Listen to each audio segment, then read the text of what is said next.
Ya basically sih terlahir memang sebagai Kristen ya. Dari 40 tahun yang lalu terlahir memang Kristen, keluarga Kristen, Protestan. Papa mama dua-duanya Kristen, jadi memang dari kecil pun udah terbiasa sekolah minggu. Saya juga sempat pelayanan sekolah minggu, jadi guru sekolah minggu, jadi guru PA ya kalau di Bahraya, di GPIB itu namanya pelayanan anak atau PA. Dan tapi kalau kita seorang Kristen yang tanpa pengenalan tuh sebenarnya kita lagi gagal jadi Kristen menurut saya ya. Sehingga waktu akhirnya saya punya perjumpaan pribadi dengan Yesus itu tahun 2015. Di situ baru saya benar-benar lebih fokus, benar-benar ikut sama apa yang Tuhan mau bikin buat hidup saya. Kalau dulu sebelumnya mungkin saya masih setengah-setengah, masih ya ikut Tuhan iya, disebut nama Yesus iya, tapi masih ada hal-hal dalam diri saya yang sebenarnya agendanya agenda saya pribadi. Tapi sejak 2015 saya fully bertobat dan ya banyak berjuang juga, banyak struggle juga sampai akhirnya bisa seperti sekarang sudah berjalan hampir 8 tahun. Puji Tuhan banget, banyak hal berubah, banyak hal yang saya bisa rasakan dalam diri saya sendiri. Dan kalau dibilang testimoni atau kesaksian yang paling powerful buat saya sih itu akhirnya saya punya momen perjumpaan itu tahun 2015. Sebetulnya itu lagi kayak semacam praise and worship night di daerah Malang, di Batu tepatnya.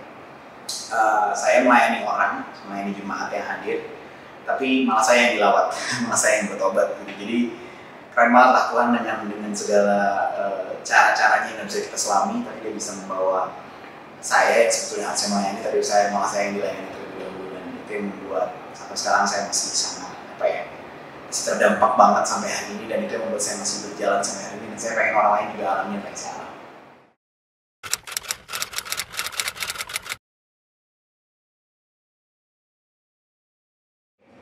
Ya, seperti yang tadi saya udah share bahwa sebelumnya sih memang saya musisi, orang bilang musisi sekuler ya. Saya banyak bergerak di musik jazz, saya banyak manggung dari satu pensi ke pensi lain, dari kampus-kampus, dari festival-festival jazz di Indonesia bahkan di dunia internasional juga.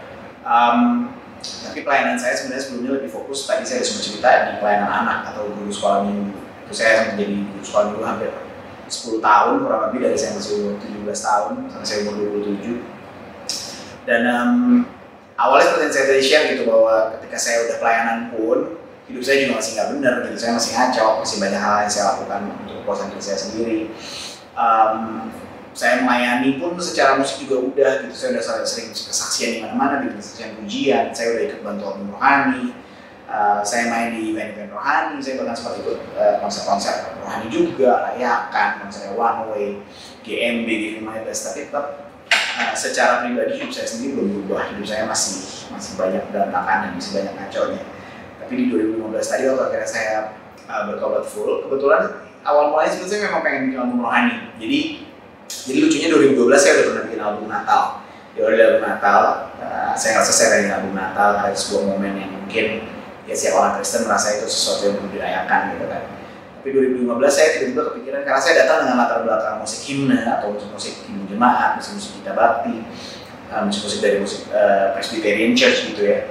Saya ngerasa saya pengen bikin versi modernnya nih gitu. Tahun 2015 saya bikin album judulnya Gift of Life. Itu awalnya waktu terbersit pengen bikin album itu sebenarnya saya belum sepenuhnya bertobat, tapi di tengah perjalanan mau mengerjakan album itu, waktu itu kerjasama sama satu community namanya Salt and Light Community under asuhannya Petra Van Hidayat. Di saat yang bersamaan saya bikin ibadah Musicians for Jesus namanya, sampai akhirnya Musicians for Jesus itu terbentuk, lalu dibimbing oleh pendeta Krisman Usama, diganti namanya jadi Son of Hope. Walaupun sekarang saya juga udah mengundurkan diri, udah gak ada di Son of Hope, tapi waktu itu prosesnya seperti itu. Dan saya bikin album pertama Gift of Life tadi, yang saya rasa awal mulanya idenya cuma pengen gini, saya pengen lagu-lagu yang memberkati saya, lagu-lagu himne seperti Yesus segala-galanya, lagu seperti Ibadah Topan Dunia, Kimat 440, itu lagu-lagu yang buat saya memberkati saya pribadi, dan saya pengen itu memberkati orang lain juga, memberkati anak muda terutama, bahwa aransemen ini bisa loh dibikin jadi fun, bisa dibikin jadi sesuatu yang berasa anak muda, yang gak harus old school, gak harus kerasa tua himne gitu. Awalnya idenya cuma sesimpel itu, tapi ternyata ya itu tadi along the way, dari saya lagi bikin album, saya juga bertobat, saya juga ketemu perjumpaan pribadi dengan Kristus, dan akhirnya saya pun banyak hal-hal yang dalam hidup saya yang saya ubahkan. Dan sampai hari ini pun saya akhirnya jadi konsisten untuk terus berkarya di dua jalur ini, orang bilang sekuler dan rohani. Saya tetap aktif di dunia sekuler, tapi saya pun tetap aktif di dunia musik rohani juga. Nah buat saya, sejujurnya buat saya pribadi sekarang udah gak ada lagi sekat-sekat sekuler dan rohani. Saya udah tabrak semua, saya jadiin satu. Karena apapun yang saya kerjakan untuk kemuliaan Tuhan.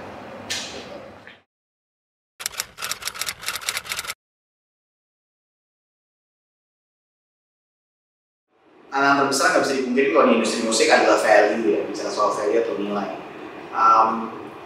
Karena di dunia musik itu banyak value-value yang tidak sesuai dengan kebenaran firman Tuhan gitu, yang nggak sejalan sama kebenaran firman Tuhan, dan because everybody is doing it, karena semua orang melakukan ini, itu jadi sebuah budaya dan kita pikir itu sesuatu yang normal gitu. Banyak banget yang mungkin saya nggak perlu elaborasi di sini ya, tapi banyak banget hal-hal gelap lah tanda kutip yang menurut saya nggak sejalan sama kebenaran firman Tuhan ya. You name it lah, mulai dari drugs, alkohol, gitu, itu banyak banget yang sebenarnya secara value nggak sehat. Itu jadi tantangan terbesar saya waktu saya akhirnya juga bertobat, karena untuk menolak sesuatu yang biasanya kita lakukan secara konstan, secara konsisten, secara biasa-biasa aja, akhirnya kita menolak itu jadi sesuatu yang tentunya menantang banget. Dan saya pun juga sempat ngalamin ya dianggap aneh sama teman-teman gitu, karena waktu saya datang ke komunitas saya udah beda gitu. Kalau dulu kita bisa bareng-bareng, boleh blunt ya, kita bisa bareng-bareng gitu, bareng-bareng, kita bisa minum minuman keras bareng-bareng. Saya udah gak kayak gitu lagi, jadi saya sempat dianggap aneh gitu. Saya dianggap kayak orang yang beda gitu.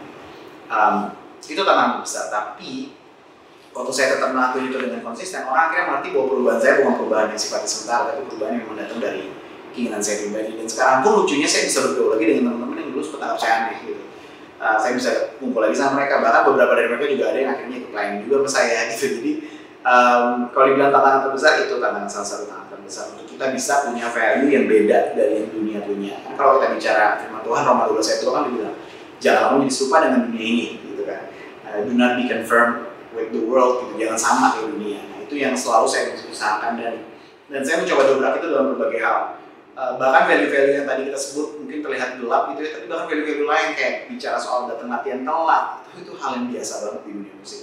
Ngaret-ngaret, nggak ngulik lagu, itu hal yang biasa. Nah, value-value itu saya coba untuk ubah, dan saya mencoba menerapkan value itu bukan hanya buat saya pribadi, tapi juga buat komunitas musisi yang dekat sama saya gitu. Saya pengen mereka semua mengalami perubahan yang sama, supaya melalui perubahan culture ini kita tunjukin bahwa waktu kita hidup sama Tuhan, kita punya hal-hal yang membuat potensi kita bisa keluar lebih baik lagi gitu. Tapi ada juga tantangan yang lebih unik adalah tantangan di dunia rohani. Karena di dunia musik rohani, kalau kita bermain musik kayak saya misalnya ya, saya ini udah kenyang dengan cercaan dan makian orang-orang yang bilang saya mencuri kemuliaan Tuhan, karena main bassnya ini pamer kemampuan, lagi skill, coba-coba pamer skill, dan ini sebenarnya lagi muji Tuhan apa muji diri gitu. Banyak banget saya terima komen kayak gitu. Tapi ini yang saya selalu bilang, kalau buat dunia saya kasih 100%, saya tampilin kemampuan saya 100%. Buat Tuhan yang nyiptain saya dan nunggu saya mau kasih 200-300% buat dia. Jadi makanya saya mainin gila-gilaan buat Tuhan. Kalau sampai ada yang terkesima sama permainan saya, atau terkesan dan fokusnya ke saya, berarti salah orang yang nonton, bukan saya, salah saya sebenarnya. Karena saya fokusnya ke Tuhan gitu. Mazmur 33 dia bilang kan, play skillfully unto the Lord. Bermainlah sebaik mungkin buat Tuhan. Nah, itu tantangan terbesar yang saya rasakan sekarang di dunia rohani, untuk bisa beberapa pemikiran-pemikiran itu, bahwa intention saya itu tidak seperti itu. Saya udah kenyang dapat pujian dan dapat tantangan di dunia sekuler. Saya nggak butuh itu di dunia rohani, saya cuma pengen kasih yang terbaik, dan saya pengen memberi sebuah culture yang berbeda lagi aja. Kurang lebih seperti itu.